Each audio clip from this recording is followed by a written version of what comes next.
Halo Sobat Bola, apa kabar? Semoga semua sehat selalu. Baik, Amin, amin, amin. amin, amin. Ini dikabarkan eh, Ketua Federasi Sepak Bola Thailand, Madam Pang, datang ke Indonesia dan dia bilang iri nih sama Indonesia. Kira-kira apa sih yang terjadi nih, Bro? Ya, kalau saya dengar ya dari kabar-kabar, ini kan sepertinya sebagai kunjungan balasan ya. Mhm, Kunjungan balasan setelah sebelumnya Pak Erick Thohir juga sempat ke Thailand mhm, untuk katakanlah mereka berdiskusi lah mengenai masa depan sepak bola Asia Tenggara. mhm, Sebetulnya yang menjadi concern dari Madam Pang maupun Erick Thohir adalah bagaimana kawasan dari regional Asia Tenggara ini juga harusnya lebih berkembang lagi mhm, ketimbang dari apa yang sudah terjadi sebelumnya gitu loh. Karena mhm, kan selama ini kalau melihat pada prestasi dari negara-negara Asia Tenggara, rasanya kok belum ada yang pantas untuk mengemuka gitu loh. Untuk bisa terlihat dan menjadi sebuah etalase perkembangan sepak bola dunia. mhm, Walaupun kalau kita melihat perkembangan belakangan, itu kan apa yang dilakukan oleh Federasi Sepak Bola Indonesia dengan Coach STY dan segala macam, itu kan menunjukkan hasil bahwa regional Asia sudah mulai menggeliat mhm, ketika mereka bisa tampil di fase ketiga kualifikasi Piala Dunia dan di dua pertandingan awal mereka tampil dengan catatan yang cukup positif. mhm, Nah, tentu apa yang dilakukan oleh Madam Pang, walaupun ya kedatangan Madam Pang sendiri ke Jakarta itu juga ditanggapi pro dan kontra gitu loh. mhm. Karena banyak juga dari netizen sepak bolanya Thailand ya menganggap bahwa ngapain Indonesia toh belum punya prestasi apa-apa. Indonesia bukan menjadi rujukan gitu loh. Itu Mhm, kata sebagian. Tapi netizen yang lain menganggap bahwa nggak apa-apa kita studi banding katakanlah ya dengan mhm, negara yang saat ini sedang berkembang gitu loh, sedang menunjukkan grafik perkembangan yang sebegitu meningkat gitu.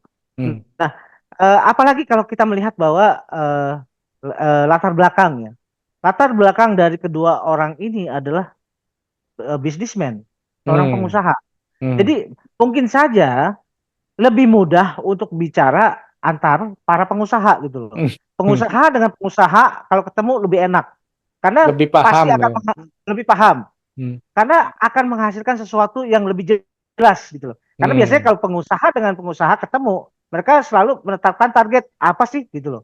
Hmm. Dan target ini menjadi sesuatu yang menjadi acuan akhirnya gitu loh. Hmm. Nah, ini berbeda dengan kalau kita lihat bagaimana federasi sepak bola dari negara-negara Asia Tenggara lain ya. Apakah punya ketertarikan yang sama untuk bisa memajukan sepak bola di regional ASEAN gitu, Bro? Hmm. Ya, kalau kita lihat dari Malaysia misalnya atau Vietnam, mereka malah nyinyir ya sama Indonesia. Boleh nggak dibilang sebut nyinyir itu atau apa ya istilahnya? Ya, eh ya memang kan gini ya, apa kemunculan Indonesia yang tiba-tiba menggemparkan ini juga kan sepertinya membuat shock mereka juga ya bahwa sekarang ini FIFA maupun netizen sepak bola seluruh dunia udah itu kata kalau untuk melihat Asia Tenggara bukan lagi ke mereka lagi. Akhirnya Hmm. Indonesia yang kemudian mereka menjadi rujukannya. Nah, Hmm. sebetulnya Thailand sudah memahami ya bahwa Indonesia ini ya sekarang yang menjadi mercusuarnya, Hmm. mercusuar dari perkembangan sepak bola Asia Tenggara. Jadi mereka Madam Pang tidak merasa gengsi ya, tidak merasa gengsi untuk mulai membuka pembicaraan bagaimana regional ASEAN ini bisa berkembang bersama-sama. Karena sebetulnya kalau perkembangan sepak bola ASEAN ini bisa berkembang juga bukan cuma di Indonesia, Hmm. bukan cuma berkembang di Thailand, tapi juga Hmm. mulai ke Vietnam, Malaysia, Singapura, Myanmar, Kamboja, Laos dan sebagainya. Ini Hmm. kan akan sangat bagus gitu loh. Hmm. Artinya regional ini akan menjadi lebih kompetitif karena kita melihat sebetulnya regional Asia Tenggara ini juga regional yang aktif dalam melakukan event-event kompetisi Hmm. di ini ya di internal ASEAN gitu loh. Hmm. Ini yang tidak dimiliki sebetulnya, yang tidak dimiliki oleh regional Asia yang lain. Ya, ya. Regional Asia yang lain seperti contoh Asia Timur tidak punya tuh Hmm. kompetisi antara negara-negara Asia Timur. Tidak, mereka hanya Ya, mengandalkan pada Piala Asia gitu loh. ya, ya. Nah, justru AFF ini seharusnya menjadi ini ya sebuah event yang harusnya lebih penting gitu loh. Jangan cuma dianggap sebagai event yang tidak resmi di FIFA, yang hanya diikuti oleh pemain-pemain yang kebetulan saja bisa dilepas oleh klubnya, Hmm, karena pemain-pemain lain nih tidak bisa dilepas oleh klub-klubnya gitu loh. hmm, Artinya AFF dianggap sebagai event yang kelas 2 gitu loh. ya, Bahkan di regional Asia Tenggara sendiri ya, gitu. Jangan seperti itu. hmm, Jadi kalau misalkan dari Federasi Sepak Bola Malaysia, kemudian Vietnam juga mau untuk katakanlah bertukar pikiran, berdiskusi untuk masa depan perkembangan Asia Tenggara itu akan lebih baik. hmm, Jangan lagi ada gengsi-gengsian sebetulnya. hmm, Karena yang dibutuhkan saat ini adalah kerjasama, ya, ya. bukan lagi menonjolkan ego gitu loh, bro. Nah, ini kan yang dibahas juga salah satunya adalah Hmm. bahwa Pak Erick Thohir menyampaikan bahwa Indonesia mempunyai sebuah program ya yang disebut dengan transformasi sepak bola Indonesia, kemudian diajukan kepada FIFA dan kemudian didukung oleh FIFA dan juga didukung oleh pemerintah Indonesia dalam ini Presiden Jokowi, dan itulah yang membuat bahwa sepak bola Indonesia saat ini tampil lebih baik daripada sebelum-sebelumnya kan. Nah, Ya, betul. Madampang itu melihat itu gitu ya. Dan alangkah baiknya apabila Asia Tenggara dalam hal ini negara-negara di Asia Tenggara ini membuat program yang serupa gitu ya, tapi untuk level Asia Tenggara. Tapi kan nggak bisa Hmm. hanya berdua dengan Madampang doang kan, harusnya yang lain juga Betul, ikut. Tapi mungkin karena betul. Madampang ini adalah pebisnis dan juga sama dengan Erick Thohir pebisnis, sementara yang lain bukan ya, bukan pebisnis atau gimana? Malaysia kayaknya Malaysia politisi bukan? setahu, iya kayaknya politisi ya. Hmm. Kayaknya kalau nggak salah entah birokrat atau politisi, Hmm. ya tentu cara cara Cara berpikirnya beda kan pasti. berpikirnya berbeda. Ya, juga Oh, ini dengan juga kan Vietnam mungkin. ah, ah. Vietnam juga sepertinya dari politisi ya Ya, ininya ya apa dulu backgroundnya kan ya. Indonesia juga seperti itu. Ya. Indonesia juga dulu seperti itu.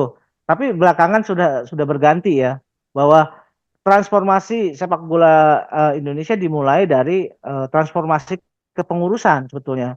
Hmm. Nah, ini yang kemudian juga membuka mata dari Badan Pang bahwa transformasi sepak bola Indonesia ini juga sudah menyeluruh. Artinya Indonesia mulai bertransformasi dari sisi alat kelengkapan pertandingan. Misalkan dari wasit. Wasit pun juga ada pembenahan. Hmm. Bagaimana wasit-wasit di Liga 1 Indonesia kan mendapatkan semacam workshop dari wasit-wasit dari Liga Jepang. Hmm. Kemudian ada penerapan VAR, Hmm. ada penerapan mengenai security dan keamanan di stadion, Hmm. keamanan dan kenyamanan stadion. Itu kan ada marshal khusus gitu loh. Yang itu juga sudah mulai dididik lah di Hmm. Eropa gitu loh Hmm. untuk bisa menjamin keselamatan dan kenyamanan selama pertandingan. Hmm. Dan itu kan sebuah langkah yang komprehensif ya, bahwa ketika sesuatu ingin dirubah, tentu yang dirubah bukan hanya sepotong-sepotong, bukan Hmm. sifatnya parsial. Hmm. Dia harus dirubah dari mulai hilir ke hulu gitu loh. Hmm. Nah, dari hulu ke hilir katakanlah ya. Ya. Nah, itu makanya sesuatu yang komprehensif ini tentu punya banyak tentangan katakanlah ya. Hmm. Tentangan-tentangan itu ya dalam bentuk ya tadi banyak aja orang-orang yang mungkin selama ini ada di zona nyaman yang sudah mulai terusik dengan perubahan-perubahan yang dilakukan oleh PSSI. Dan nampaknya perkembangan yang terjadi kemudian FIFA pun juga sepertinya mengapresiasi apa yang dilakukan oleh Indonesia. Itu juga kan akhirnya membuka mata dari seorang federasi sepak bola dari negara tetangga lain untuk juga mulai berkaca bahwa apa yang dilakukan Indonesia sudah masuk dalam track yang benar gitu loh, bro. Nah, ini kan yang dilakukan Pak Erick Thohir ini kan memang luar biasa ya. Kemarin kalau tidak salah beberapa waktu yang lalu ada banyak sekali pengurus PSSI yang kemudian di PHK karena ketahuan mereka memanfaatkan aset-aset PSSI untuk kepentingan mereka sendiri ya. Dan ini kan Betul. kelihatannya sepele tapi bukan sepele, artinya nggak kelihatan selama ini, tapi ternyata ya ini bisa juga dibongkar. Nah, ini Betul. apakah kedatangan Madam Pang ini Hmm. ya kepada PSSI, akankah ini akan berlanjut menjadi pencalonan Erick Thohir menjadi ketua AFF? Udah nggak usah dijawab, biar nanti sobat aja ya yang jawab ya. Sobat sendiri setuju nggak kalau misalnya Erick Thohir jadi ketua AFF? Yang kan selama ini kita anggap bahwa AFF ini sebagai sarang mafia. Silakan tulis di kolom komentar. Sekian dulu obrolan kita. Kita lanjut di obrolan lain. Sampai jumpa lagi. Bye. Thank you, bro.